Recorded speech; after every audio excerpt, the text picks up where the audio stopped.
halian walay katapusan. Nagatuo kami sa Espiritu Santo. Ang Ginoo ang magahatas sa kinabuhi. Nagabitan siya sa amahan o sa anak. Dungan sa amahan o sa anak. Isimba siya o hinimaya o misulti pinaagi sa mga propeta. Nagatuo kami sa usa. Santos, Katoliko o Apostoliko ang simbahan.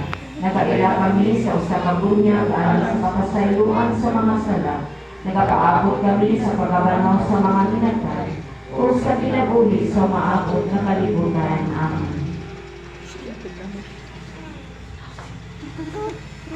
Ang Diyos nagtawag nato sa pakikiusa kaniya bisan sa dili nato pagkaangayan. Iniusang tingog atong ipadangad kaniya ang atong mga panginahanglan diha sa Panginoon. Amahan nga maluloyon, dungga kami. Amahan nga maluloyon, dungga kami. Alang sa simbahan nga sa tumang kadasig magpadayon sa pagpakailap sa maayong balita sa kanang katawhan, mag-ampun kita sa Ginoo.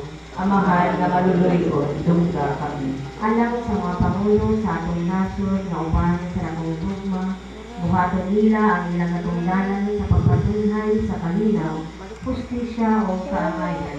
Mag-apo kita sa Ginoo. Amahan nga maluloyon, dungga kami. Alang sa kanang malianyagan nga magmadasigoy sa pagtuman sa ilang Kristohanong kaakiran, ilabi na ang pagsangyaw sa maayong balita.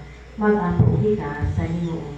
Amahan nga maluloyon, dungga kami. Alang sa mga masakiton o himalagkin, mga kabus o himawa, nabisan sa ilang mga pag-antos, makabatong sila paglaong sa pagkakinabuhi ng Kristohan.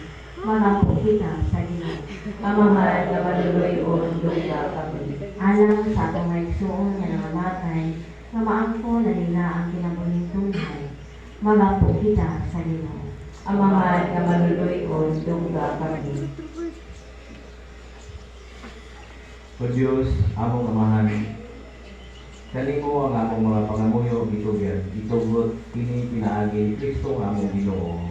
Amen. Palihog mangingkod alang sa kapal.